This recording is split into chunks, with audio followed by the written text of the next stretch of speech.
네, 반갑습니다. 텍사스의 여름 날씨 더웠습니다. 제가 잠깐 기도하겠습니다. 주님 감사합니다. 오늘 이 시간 부족한 종 단위에 세우셨습니다. 주님 말씀 전달할 때에 하나님의 마음과 하나님의 뜻을 전달할 수 있는 귀한 은혜의 시간 되게 하여 주시옵소서. 우리의 심령이 열리고 성령께서 이 시간 우리 안에 좌정하사 우리 안에 충만케 하심의 은혜를 경험케 하여 주옵소서. 감사합니다. 예수님의 이름으로 기도드립니다. 아멘, 아멘. 우리 앞뒤좌우로 인사 한번 나눌까요? 샬롬 인사 한번 좋겠습니다.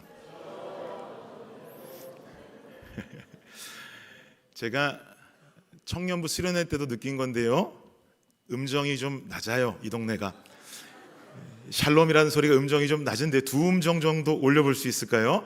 제가 음정 올리는 방법 한번 알려드리겠습니다. 음정을 올리려면 미소를 지으면 음정이 올라갑니다. 제가 한번 시범 보여드릴게요. 샬롬, 샬롬. 다르지요? 웃으면서 양옆을 향해 다시 한번 두 음정 높게 샬롬 인사 한번 하겠습니다. 좋습니다. 좋습니다. 어떻게 효력이 좀 있습니까? 반갑습니다. 저는 김준일 목사라고 하고요. 우리 김혜길 목사님께서 소개해 주신 것처럼 텍사스 어스틴에 있는 블레싱 교회를 담임하고 있고 1년째 개척해서 섬겨오고 있습니다. 이번에 이 본교회 청년부 수련회의 강사로 저를 초대해 주셔서 머나먼 남쪽 나라부터 이곳까지 비행기 타고 날아오게 됐습니다. 가문의 영광이다 생각하고 이곳까지 오게 됐습니다. 말씀드린 것처럼 우리 블레싱 교회는 개척한 지 1년이 됐고요. 제가 그전에는 한 한인교회의 부사역자로 12년간 사역하면서 청년 공동체를 섬기던 청년부 부사역자로 사역했습니다. 그래서 이렇게 오랜만에 미시건을 방문하면서 청년들과 함께 수련회를 인도할 수 있어서 가슴이 벅찼고요. 또 이렇게 주일 강단까지 우리 목사님 내어주시면서 여러분들 만날 생각에 잠 못 이루고 가슴 벅찬 마음 가지고 올라오게 됐습니다. 기회 허락하신 하나님께 감사드리고요. 또 디트로이트 한인연합장로교회의 우리 담임 목사님과 당회원들께 이 자리를 빌려서 감사의 말씀을 드립니다. 저는 신학교에 들어가서 공부하고 목사가 되기 이전에 여러분 교회의 황윤상 목사님처럼 성악을 전공하고 음악을 공부했던 사람이었습니다. 제가 미국을 오게 된 것도 멋진 성악가가 되기 위해서, 세계적인 성악가가 되기 위해서 어스틴에 있는 University of Texas라고 하는데 줄이면 UT라고 보통 불러요. 이 UT에서 공부하기 위해서 유학을 오게 된 것이었고요. 그래서 한국에 살 때는 실제로 오페라 무대에서 노래를 하던 성악가의 인생을 살곤 했습니다. 근데 제가 한국에서 한 공연을 통해서 만난 오페라 작품의 연출자가 해주었던 아주 말 한마디가 제 음악 인생에 큰 도움이 되었는데요. 제가 그 말씀을 드리면서 좀 설교를 시작하려고 그럽니다. 이거 잘 들으시면 여러분의 노래가 성장하실 수 있을 겁니다. 잘 한번 들어보세요. 그분의 가르침은 이랬습니다. 저희 오페라 공연을 하는 가수들을 다 모아두고 노래에는 슬픈 노래가 있고 기쁜 노래가 있습니다. 당연한 이야기죠. 그런데 슬픈 노래에서는 슬픔의 감정을 잘 표현할 수 있는 가수가 인류 가수고, 기쁜 노래에서는 기쁨의 감정을 그대로 표출할 수 있는 가수가 인류 가수이다 라고 말씀하셨어요.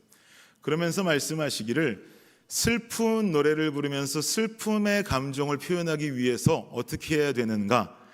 숨을 들이마실 때부터 슬프게 들이마셔야 된대요. 좀 일리가 있지 않습니까? 숨을 들이마실 때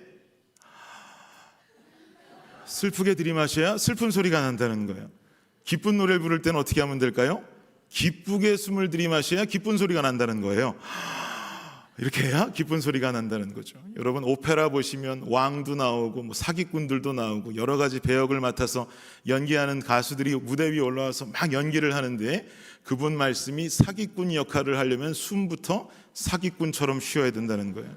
왕 역할을 하려면 숨부터 왕처럼 들이마셔야 왕 소리가 난다는 거예요. 일리가 있지 않습니까, 여러분? 제가 그래서 실제로 한번 그렇게 노래를 불러봤더니 기분 탓인지는 모르겠는데 정말 그렇게 소리가 나는 것 같더라고요. 여러분도 궁금하시면 김 목사 이야기가 맞는지 한번 확인해 보시고 싶으시면 교회에서 하시기는 조금 그렇겠죠. 댁에 돌아가셔서 화장실 거울 보고 한번 해보십시오. 슬프게 한번 숨을 들이마셔 보셨다가 기쁘게도 한번 들이마셔 보시고 정말 제가 드린 말씀이 맞는지 한번 확인해 보시기 바랍니다. 제가 왜 이런 말씀 드리는가 하면 오늘 본문에 관한 이야기 때문입니다. 오늘 본문은요, 실제로 인생의 슬픔에 빠진 사람이 슬픔의 노래를 부르고 있는 중이에요. 그 가사도 본인이 직접 썼으니 그 슬픔의 감정이 모두 고스란히 들어가 있는 노래가 되는 것이죠. 오늘 본문으로 제가 골라온 말씀은 예레미야 애가서 말씀입니다. 예레미야 애가서는요, 그 말뜻 그대로 예레미야 선지자가 쓴 슬픔의 노래다 이 말이에요. 왜 과연 이 예레미야 선지자는 이 슬픔의 노래 애가를 부르고 있는 것일까요? 여러분 잘 아시는 것처럼 이스라엘이라고 하는 나라는 솔로몬 왕 이후에 남과 북이 분열되게 되죠. 남유다와 북이스라엘로 나뉘게 된단 말입니다. 마치 우리나라와도 같습니다. 우리나라도 남북이 분열된 것과 같이 이 당시의 이스라엘도 솔로몬 이후에 남유다 북왕국으로 나뉘었습니다.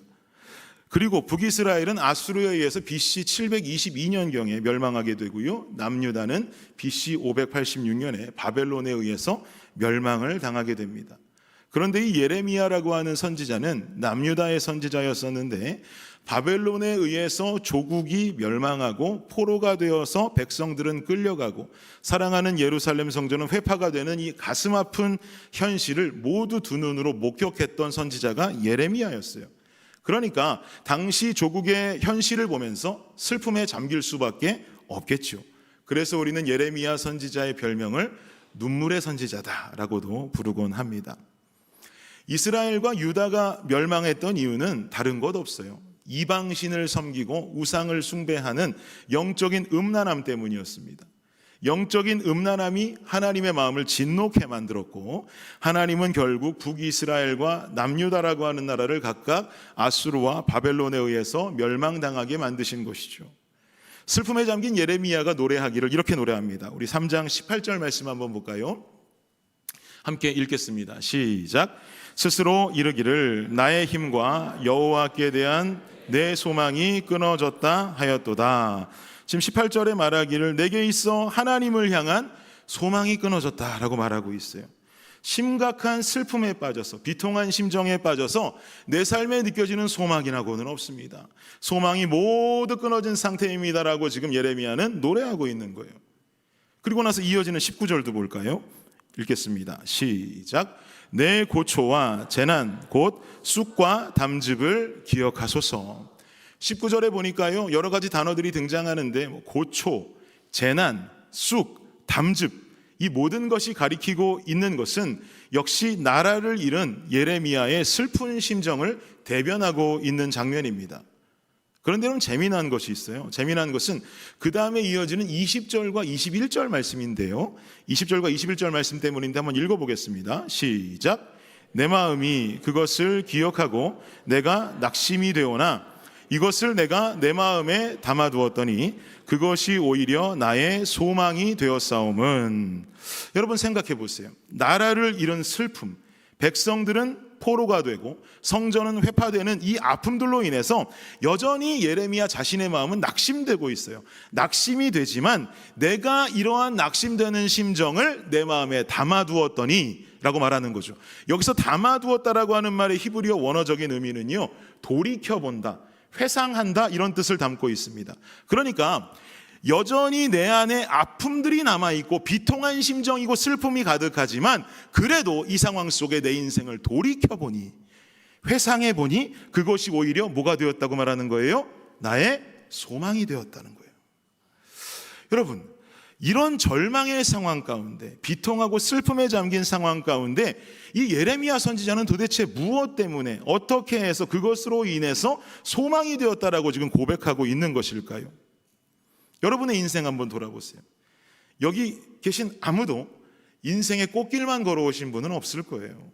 삶을 살아오면서 나는 한 번의 슬픔도 없었어요, 나는 한 번의 비통에 빠진 적도 없었어요 라고 말할 수 있는 성도님들은 안 계실 겁니다. 우리는 살아가다 보면 때로는 절망의 길을 걸어갈 때 있어요. 소망이라고는 찾을 수가 없고 일어날 힘조차 있지 않은 그런 삶을 살아갈 때 있습니다.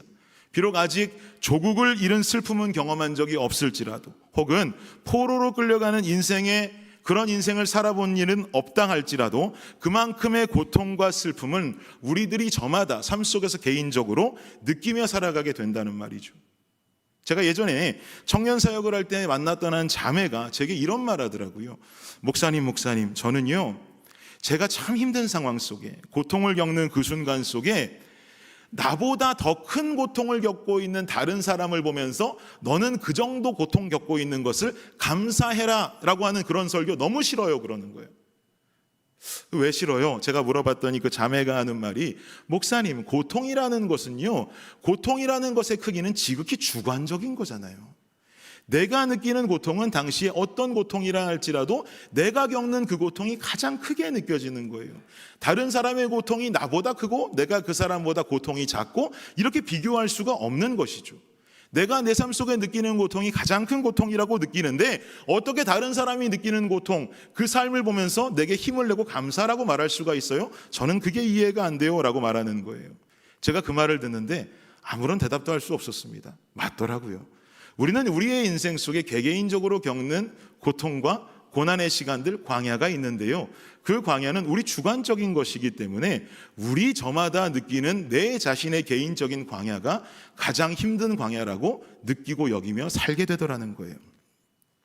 그럼 과연 예레미야는 이런 통탄스러운 상황 속에, 이런 비통한 상황 속에서 어떤 깨달음을 얻었길래 절망의 상황 속에 다시금 소망을 되찾게 된 것일까요? 오늘 말씀에 예레미야가 돌이켜 깨달은 그 은혜를 통해서 끊어진 소망을 찾게 되었듯이, 오늘 이 말씀을 듣는 우리에게 허락하실 동일한 은혜로 말미암아 우리의 끊어진 삶의 소망도 다시 되살아날 수 있기를 예수 그리스도 이름으로 축복합니다. 우리 삶의 끊어진 소망이 되살아날 수 있는 이유는 무엇이냐면, 그 다음 슬라이드 보여주세요. 그 이유는 하나님이 나를 떠나지 않으셨기 때문입니다. 우리 22절 말씀 한번 봅시다. 22절 말씀 읽겠습니다. 시작. 여호와의 인자와 긍휼이 무궁하심으로 우리가 진멸되지 아니함이니이다. 지금 22절에서 말하기를 여호와의 인자와 긍휼이 무궁하시다라고 말하면서, 이 인자라고 하는 단어에 사용된 히브리어가 뭐냐면, 여러분 들어보셨을 만큼 많이 들을 수 있는 헤세드라고 하는 단어예요. 이 헤세드라고 하는 단어가 성경에 가장 먼저 등장하는 곳은 어디냐 하니까 창세기 19장에 등장하게 되는데요, 이 말씀도 한번 보겠습니다. 창세기 19장 19절입니다. 시작. 주의 종이 주께 은혜를 입었고 주께서 큰 인자를 내게 베푸사 내 생명을 구원하시오나 내가 도망하여 산에까지 갈 수 없나이다. 두렵건대 재앙을 만나 죽을까 하나이다. 여러분 아시는 것처럼 지금 이 말씀, 창세기 19장의 이 말씀은 소돔과 고모라 사건을 지금 설명하고 있는 장면입니다. 소돔과 고모라는 백성들의 타락으로 인해서 하나님께서 불의 심판을 내리시는 곳이죠. 불의 심판이 그 성에 임하게 되지만 그 안에서 극적으로 롯이라고 하는 아브라함의 조카 가정이 살아나오는 과정을 담은 스토리가 창세기 19장에 담겨져 있습니다. 근데 지금 우리가 읽은 이 19절 말씀 중에서 주께서 큰 인자를 베푸셨다라고 말씀할 때 여기서 말하는 인자라고 하는 단어 또한 헤세드라고 하는 단어가 사용되는 것입니다. 여러분 생각해 보시면, 하나님이 롯을 구하실 때 그 롯이 삶 속에서 정말 하나님 앞에 올바른 삶을 잘 살았기 때문에 구출하시는 인자한 장면을 보이셨던 것일까요? 그렇지 않잖아요. 롯도 굉장히 타락한 삶을 살았던 사람이에요. 도망 나오는 와중에도 그 짧은 시간 동안에도 독주를 챙겨 나왔던 사람이 롯이었어요.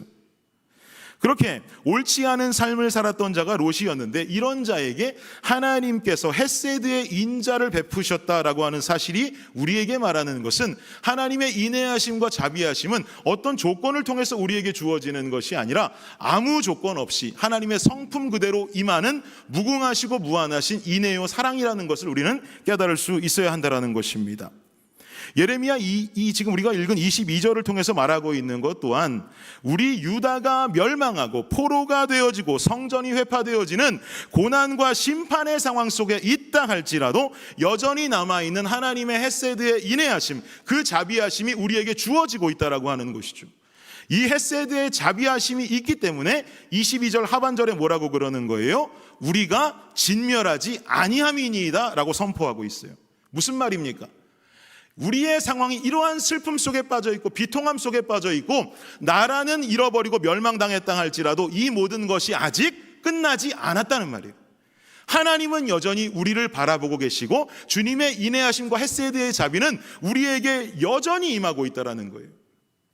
이 헤세드의 자비는요, 이곳에서만이 아니라 성경 전체에 흘러가는 하나님의 모습을 의미합니다. 결국 이 헤세드의 자비하심은 예수 그리스도의 십자가까지 연결되는 것이죠. 사랑하는 여러분, 예수 그리스도의 십자가는요, 내가 그분 앞에 잘한 것이 있고 내 모습이 너무나 그분 앞에 이쁜 모습이 있어서 구원 얻게 된 사건 아니에요.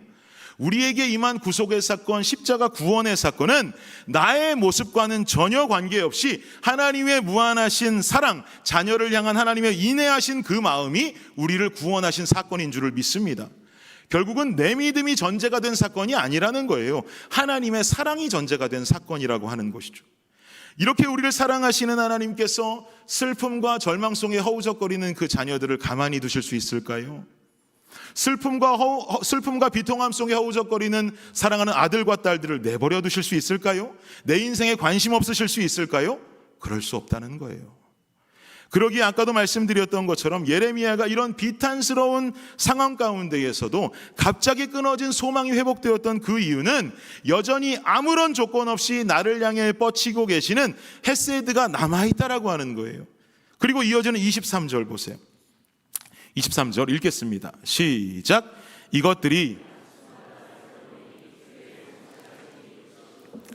이것들이 아침마다 새로우니, 22절에서 말한 것처럼 말했던 여호와의 인자와 긍휼의 무궁하심이 아침마다 새롭다는 거예요. 이 말씀인즉슨 나의 부족한 모습에도 불구하고 매일같이 나를 찾아오시는 하나님의 은혜의 역사가 여전히 존재한다 이 말이죠. 저는 늘 이 대목 가운데 이 대목으로 된 찬양을 부를 때마다 혹은 이 대목의 성경을 읽을 때마다 마음이 울컥하고 올라옵니다. 나같이 형편없는 인생, 하나님 앞에 죄 많은 인생을 살아가는 내 삶 가운데 하나님께서는 여전히 나를 버리지 아니하시고 어떻게 하신다고요? 아침마다 새롭게 주님이 나를 찾아오신다고 하는 사실이에요. 예레미야는 이 말씀을 이야기하면서 이 하나님의 성실하심을 찬양합니다. 하나님, 나 같은 죄 많은 인생을 찾아오신다니요, 우리같이 멸망한 이 나라를 찾아오신다니요. 주님 아침마다 찾아오시는 그 하나님의 은혜, 주님 앞에 성실하신 하나님을 찬양합니다 라고 고백하는 거예요. 이 말씀을 통해서 알 수 있는 하나님의 마음은 비록 지금은 바벨론에 의해서 포로가 되고 모든 것을 다 잃어버리는 상황이지만 그 안에 담긴 하나님의 마음은 뭐라는 거예요? 이제는 그만 내게로 돌아오라 이 말이에요. 죄 가운데 돌아서서 내게로 돌아오라는 거예요. 아침마다 은혜를 허락하시면서 사랑하는 자녀들아, 사랑하는 아들아 딸아, 내게 다시 돌아오기 원한다라고 주님께서 우리에게 손을 내밀고 계시는 거예요. 여러분, 높아심에 말씀드립니다만 아침마다 새롭다고 그래서 하나님 아침만 찾아오시는 건 아닙니다. 점심에도 찾아오고 저녁에도 찾아오시죠. 더 중요한 건 우리 안에 내주하고 계시는 성령님이라는 것을 우리 믿어야 돼요. 그 내주하시는 성령님을 우리가 만나는 삶을 살아야 되는 거예요. 아침마다 찾아오시는 그 은혜가 내 안에 거하고 내 안에 내주하고 계시는데 우리가 주님 이름 부르지 아니하고 주님 찾지 않으면 만날 기회가 없는 거예요. 이미 주님은 약속 장소 나오셨어요. 미리 나오셨어요. 우리가 찾아가면 되는데 찾아가지를 않아요. 제가 이 예배당 들여와서 가장 은혜 받은 문구가 있습니다. 삶으로 예배하는 성도. 여러분, 어떻게 해야 삶으로 예배할까요? 내 안에 살고 계시는 성령을 찾는 거예요. 내 안에 살고 계시는 성령의 이름을 부르시는 거예요. 주님, 내가 지금 잘 살아가고 있습니까? 주님, 내 삶을 지켜주십시오. 내가 가는 길이 맞습니까? 하나님, 과연 나를 붙들고 계십니까? 계속해서 내 안에 내주하는 성령을 찾고 부르며 살게 될 때 이미 이 안에 계신 성령은 나를 만나주신다는 거죠. 그렇게 살아가게 될 때 내 삶이 무엇으로 변해요? 예배로 변화되는 하나님의 역사가 일어나는 줄을 믿습니다.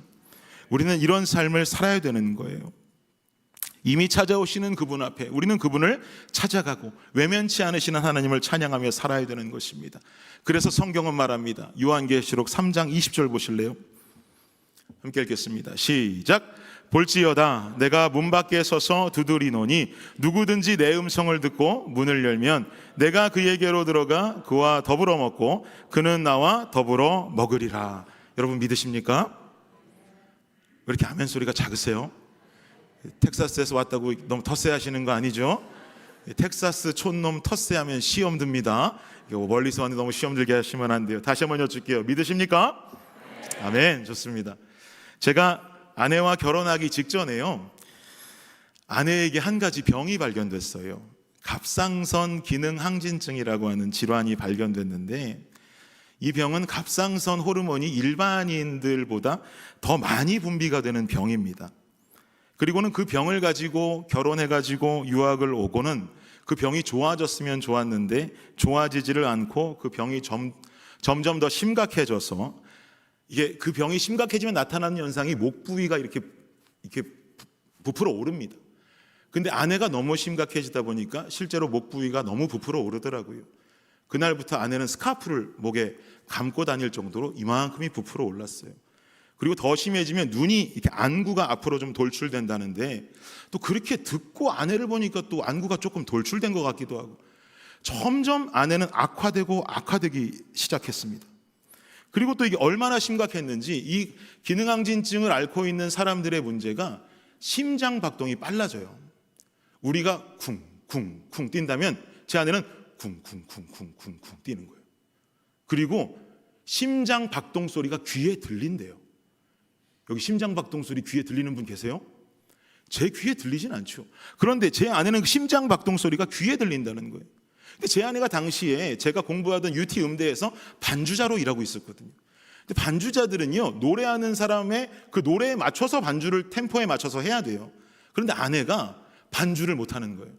왜요? 심장 소리가 크게 들리니까 심장 소리 따라서 반주를 하는 거예요. 느린 노래도 빠르게 하고 빠른 노래는 더 빠르게 하고, 일을 할 수 없는 상황에까지 이르게 됐습니다. 너무나 힘들어가지고 병원을 찾아갔어요. 병원을 갔더니 의사 선생님 말씀이 더 이상 놔두면 안 되겠다는 거예요. 너무나 악화돼서 약물로 치료할 수가 없대요. 이거 수술을 해야 된다 그래요. 수술해서 갑상선을 다 드러내야 된다는 거예요.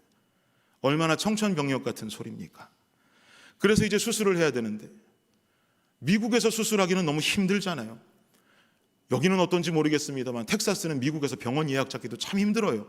텍사스에 사는 분들이 농담처럼 말하기를 병원 예약 잡다가 병이 낫는다는 이야기를 할 정도로 예약 잡기가 너무 힘들단 말이에요. 그래서 고민하다가 한국으로 갔습니다. 한국 가서 수술을 하고 왔어요. 갑상선을 다 떼냈어요.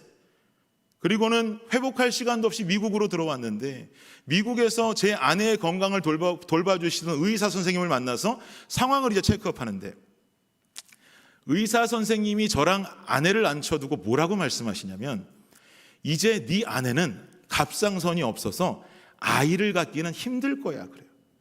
그때 저희가 아이가 없을 텐데 아이를 갖기가 힘들 거야. 근데 제가 그 말을 듣는 순간 너무 화가 나는 거예요. 왜 화가 났을까요? 아이를 갖지 못한다는 말 때문에 화가 난 게 아닙니다. 굳이 그런 말이라면 아내는 내보내고 남편인 저에게만 해도 되는 거 아니에요? 근데 그 말을 하는 순간 아내가 갑자기 아이를 갖기 힘들 수 있습니다 그랬더니 아내가 이렇게 하고 제 눈치를 보는 걸 제가 느낀 거예요. 왜 아내가 내 눈치를 보게 할까? 의사 선생님은 나한테만 얘기해 주면 좋겠는데 하는 서운함이 들 정도였습니다. 그렇게 아내가 이제는 아이를 갖기가 힘들 것이다 라고 하는 설명을 듣고 그곳을 나오는데요, 참 마음이 석연치 않더라고요. 근데 여러분, 생명의 주관자는 의사예요, 하나님이에요? 하나님이신 줄 믿습니다. 그 이후에 우리 집에 태어난 아이가 몇 명일 것 같으세요? 첫째 아이의 이름이 열매예요. 열매. 기다리던 열매다. 그래서 열매라는 이름으로 줬어요. 둘째 낳았을까요? 안 낳았으면 뭐하러 물어봐요, 그죠? 둘째도 낳았어요. 둘째는 마음입니다. 셋째 낳았을까요? 잘하시네요. 셋째도 낳았어요. 셋째는 아들이었습니다. 드림입니다. 와도 해주신. 여기서 끝난 줄 알았는데 넷째가 나왔어요. 넷째는 이름을 이라라고 줬습니다. 이라라고 하는 이름 뭐 들어보신 적 별로 없으시죠? 제가 왜 이라라고 지었을까요? 열매 마음 드림이라. 끝내버린 거예요. 너가 마지막이야. 그러니까 한 센텐스로 그냥 문장을 끝내버린 거예요. 열매 마음 드림이라. 너 마지막. 어느 날 갑자기 아내가 또 구역질을 하기 시작합니다. 설마 아니겠지. 아내가 제게 와서 하는 말이 5째를 가졌다는 거예요. 이 소문이 교회에 돌기 시작했습니다. 우리 성도님들이 뒤집어졌어요. 목사님 열매만 드림이라 끝냈는데 막내는 이름 뭐라고 질 거예요? 그러시는 거예요. 자기네들이 정해왔다는 거예요. 남의 새끼 이름을 왜 자기네들이 정해요? 무슨 이름으로 하면 좋겠습니까? 그랬더니 아멘이 어때요? 아멘이 열매만 드림이라 아멘. 자기 새끼 아니라고 이름을, 야무리 이름이 아멘이가 뭡니까? 여러분, 아멘이가 사람 이름이 아들도 아니고 딸이라고 분명히 말했는데 딸 이름을 아멘이라고 지으라고 그러는 사람들이 어디 있어요? 그래갖고 고민했습니다. 고민하고 고민하다가 아내랑 이름을 지었어요. 너는 하리다 그랬어요. 하리. 왜 하리라고 졌을까요? 열매 마음 드림이라 하리. 이렇게 해서 문장을 다시 만들어서 끝내버린 거예요. 그래서 열매 마음 드림이라 하리. 그리고는 하나님께 감사하게도 모든 출산은 끝이 났습니다. 요즘 이렇게 5명의 아이를 집에서 키우다 보니까 아이들이 좀 컸다면은 좀 키우기가 수월할지도 모르겠는데 저희 큰아이가 이제 10살이에요. 둘째가 8살. 뭐 이렇게 큰애랑 둘째가 2년 터울이고 그 다음부터 연년생이거든요. 그러니까 여러분 학교를 보내도 끝이 안 나요. 이제 그만 이쯤 보냈으면 다른 집들은 애기도 없고 그냥 엄마랑 아빠랑 이렇게 뭐 마실도 다니고 그런다는데 저희 집은 보내도 끝이 안 나고 마지막 5째는 아직도 학교를 안 갔습니다. 그러니까 집이 어떻겠어요? 집은 그냥 디즈니랜드예요. 한번 이렇게 육아 체험 같은 거 하시고 싶으시면 괜히 딴 데 가지 마시고 여기 가깝거든요. 오스틴까지. 저희 집 오세요. 5명이 뛰노는 모습 보시면 멀쩡한 사람도 정신이 나갑니다. 근데 요새 제가 너무나 요즘 황당한 것 중에 한 가지가 이 5 애들을 키우는 것도 정말 너무 힘든데 저희 집에 일주일에 4일 동안 우리 집 큰아이 열매 친구 2명이 늘 저희 집에 놀러 와 있어요. 5명에서 2명도 하니까 몇 명이에요? 7명이에요, 여러분. 애가 5명도 안 그래도 정신없어 죽겠는데 7명을 감당하는 게 이건 말도 안 되는 거죠. 요즘 아내랑 무슨 말 하냐면 야, 이럴 거면 데이케어를 하는 게 낫지 않겠냐? 7명을 키우는데 이 데이케어 하는 게 훨씬 낫지 라고 이야기를 할 정도예요. 이 친구 2명의 이름이 잭시랑 알이라는 아이인데 미국 애들이에요. 그런데 이 아이들이 저희 집으로 들어오는 시간이 언제냐면 보통 아이들이 학교 끝나고 방과 후에 정확히 오후 4시면 이 2명이 초인종을 누르고 우리 집에 들어옵니다. 몇 시에 가는지 아세요? 저녁 8시 반에 집에 가요. 이게 무슨 말일까요? 저녁을 어디서 먹는단 말이에요? 우리 집에서 저녁을 먹고 가요. 이제는 아주 자기 집이에요. 냉장고도 지네가 열고 저도 이제 자연스럽게 걔네들한테 너네 배고파? 그럼 배고프대요. 그럼 뭐 해줘? 그러면 파스타? 뭐 이렇게 하면서 파스타 해달라고 그러고 덤플링? 이러면서 만두 튀겨달라고 그러고 만두도 몇 개 튀겨달라고 정해서 와요. 치킨 너겟 튀겨달라고 그러고 아주 환장하겠습니다. 애들 5명이 먹는 식비와 식사량도 어마어마한데 7명이 먹어야 되니까 이거는 집이 슈퍼마켓이에요. 그렇게 해가지고 애들 밥을 먹이고 8시 반이 되면 집에 보내는 거죠. 그런데 여러분 제가 어느 날 이 아이들 2명이 그날도 우리 집에서 놀고 있는데 이렇게 노는 모습을 멀리서 이렇게 지켜보면서 가만히 생각을 해봤어요. 이 열매 친구들 2명은 분명히 기상해서 씻고 학교를 갈 거란 말이에요. 그죠? 그리고 학교를 갔다가 집에 돌아와서 가방 던져놓고 우리 집에 4시에 온단 말이에요. 8시 반까지 있는단 말이에요. 그리고 여러분들 아시겠지만 미국 애들 초등학생들 잠 엄청 일찍 잡니다. 9시 이전에 자버려요. 얘네들이 그나마 8시 반에 가는 이유는 집에 가서 샤워하고 자야 되니까 그런 거예요. 그러면 가만히 생각해 보니까 4시부터 8시 반까지 우리 집에 있고 집에 가서 샤워하고 자요. 아침에 일어나서 학교 가요. 다시 4시에 우리 집에 와요. 8시 반까지 있어요. 집에 가서 씻고 자고 일어나서 학교 가요. 그러면 얘네들은 자기 엄마 아빠보다 저랑 아내를 일주일 동안 보는 시간이 훨씬 많은 거예요. 야, 어떻게 이럴 수가 있지? 이런 생각이 어느 날 갑자기 들더라고요. 게다가 우리 큰아이가 요새 그 친구들한테 한국말까지 가르쳐 놔가지고 저한테 와가지고 아빠 그래요. 우리 아내한테 가가지고 엄마 그런단 말이에요. 그럼 여러분 생각해 보세요. 그렇게 애들이 자기 엄마 아빠보다 열매 엄마 아빠랑 시간을 더 많이 보낸다고 해서 걔네들이 자기 엄마 아빠보다 열매 엄마 아빠를 더 사랑할까요? 그러지 않겠죠. 자기 엄마 아빠가 집에 있는데 그렇겠죠. 그럼 반대로 그 열매 친구들 미국 애들 2명이 기침이라도 콜록콜록하면 야, 너 혹시 감기 든 거 아니야? 약 줄까? 아, 너 너무 심한데? 병원 갈까? 뭐 이렇게 저희가 그 아이를 막 걱정할까요? 목사들은 그럴 것 같죠. 아이, 목사들도 안 그래요. 내 자식이 아닌데 걔를 막 걱정하고 병원까지 데려가고 그러지는 않는단 말이에요.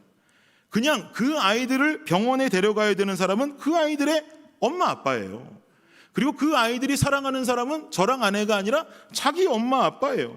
그건 당연한 거겠죠.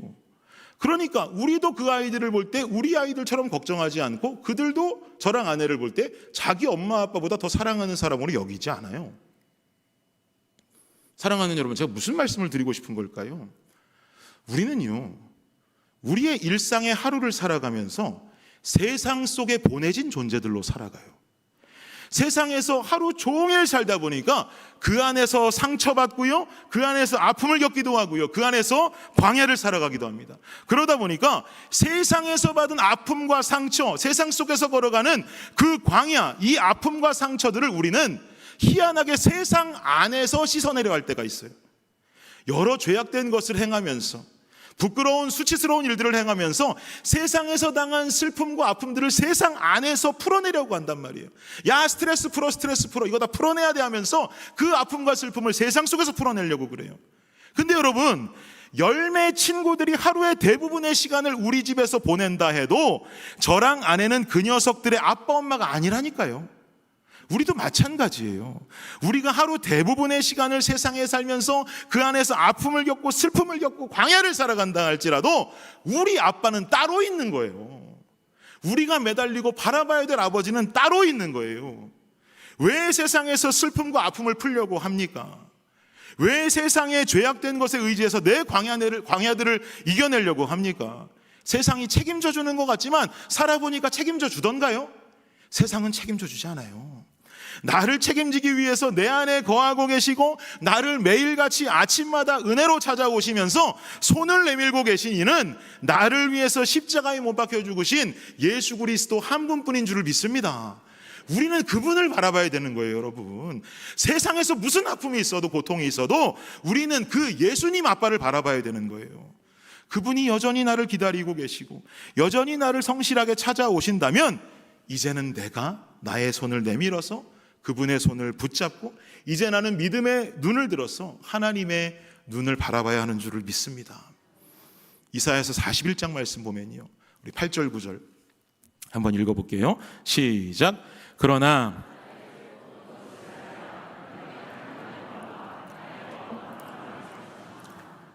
내가 땅에서부터 너를 붙들며 너를 부르고 내게 이르기를 너는 나의 종이라 내가 너를 택하고 싫어하여 버리지 아니하였다 하였노라. 아멘. 주님 말씀하시잖아요. 내가 너를 붙들고 내가 너를 부르고 내가 너를 택하고 너를 버리지 않았다. 아멘이세요, 여러분? 이 약속의 선포 이후에 이어지는 10절에서는 주옥 같은 주님 음성이 이어집니다. 읽을게요. 시작. 두려워하지 말라. 내가 너와 함께함이라. 놀라지 말라. 나는 내 하나님이 됨이라. 내가 너를 굳세게 하리라. 참으로 너를 도와주리라. 참으로 나의 의로운 오른손으로 너를 붙들리라. 믿으십니까? 소망이 끊어질 때, 절망이 나를 사로잡을 때, 이제 그만 포기하고 싶을 때 끝내 나를 포기하지 않으시는 하나님을 기억하시기를 바랍니다. 주님이 나를 붙드세요. 부르십니다. 택하십니다. 나를 버리지 않으십니다. 그러기에 예레미야와 같이 우리 안에도 소망이 되살아날 수 있는 거예요. 세상 안에 산다고 세상에 눈을 두지 마시고 그럴수록 아버지를 바라보십시오. 그럴수록 더 주님을 부르십시오.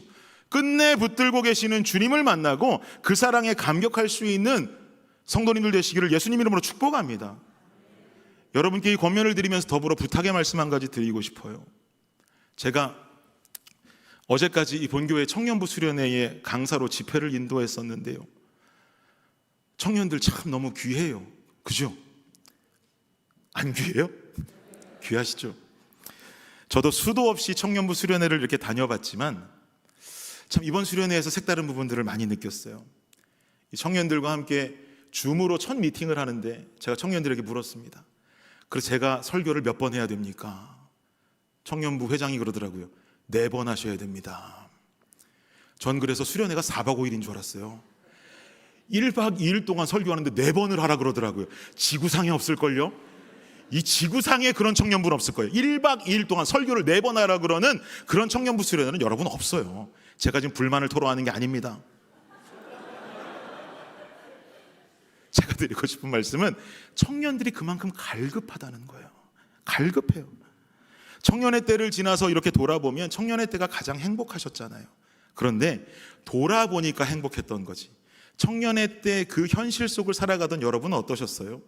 그때는 나보다 힘든 사람 없지라고 불투명한 미래를 바라보며 살던 때가 청년의 때 아닙니까? 그러니까 우리가 청년들을 위해서 기도하지 아니하고 청년들을 위해서 무릎 꿇지 아니하면 안 되는 것이죠. 이 다음 세대가 분명히 일어나야 될 줄을 믿습니다.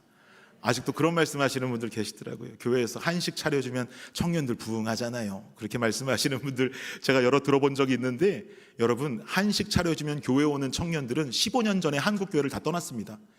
요새는 그런 청년들 아니에요.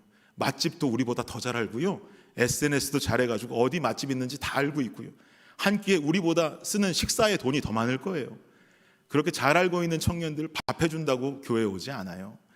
배가 육적인 양식으로 배불러야 교회 오던 청년들 세대는 이미 지나버렸고요, 이 청년들은 영적으로 채워져야 교회 안에서 성장할 수 있습니다. 여러분들께서 기도해 주시고 축복해 주시고 격려할 때 우리 엘터브 청년들이 주님 안에서 무럭무럭 성장해 갈 줄을 믿습니다. 결론을 맺겠습니다. 저는 오늘 본문을 이렇게 묵상하면서 본문의 마지막 절인 24절 말씀이 참 인상적이었어요. 24절 말씀 한번 보여주실래요? 읽어보겠습니다. 시작. 내 심령에 이르기를 여호와는 나의 기업이시니 그러므로 내가 그를 바라리라 하도다. 내가 그를 바라리다. 내가 그를 바라리라. 이 절망의 상황 중에 주님 허락하시는 소망을 잃지 않고 오직 주님만 바라보겠다, 주님만이 내 희망이 되신다라고 하는 예레미야의 결단의 고백인 거예요. 작년에요, 여러분, 저희 집 가장 큰아이 열매가 학교에서 소풍을 갔어요. 소풍을 부모님들이 동반할 수 있다고 그래서 저랑 아내도 그 소풍에 참석했습니다. 소풍 가서 아이들이 막 놀다가 중간쯤 되니까 단체 사진 찍겠다고 모이라 그러더라고요. 근데 한국 학교는 보통 이렇게 사진사들이 따라가가지고 애들 사진 찍어주고 뭐 그러던데, 미국 학교는 또 그런 게 없어요. 단체 사진 찍을 테니까 모여라 그러니까 애들 모여서 줄을 딱 서 있는데 모든 엄마 아빠들이 아이폰을 꺼내가지고 이제 사진을 막 찍기 시작합니다. 근데 제가요, 한국에서 노래 부르는 사람이었지만 부업이 사진 찍는 일을 하던 사람이었어요. 그러다 보니까 사진기도 좋은 거 있습니다. 크고 좋은 거.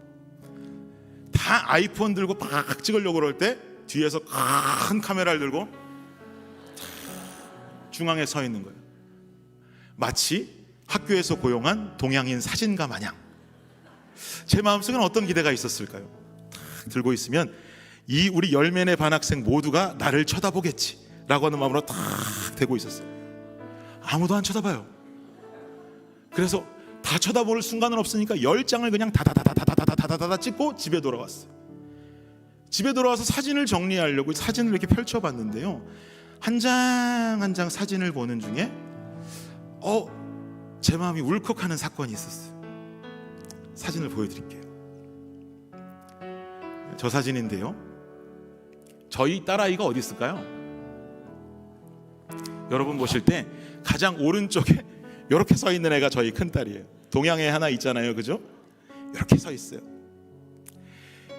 제가 사진을 찍어온 10장의 사진을 컴퓨터에서 정리하면서 보는데 제 마음이 울컥했던 이유는, 잘 보세요, 아무도 저 안 쳐다봐요.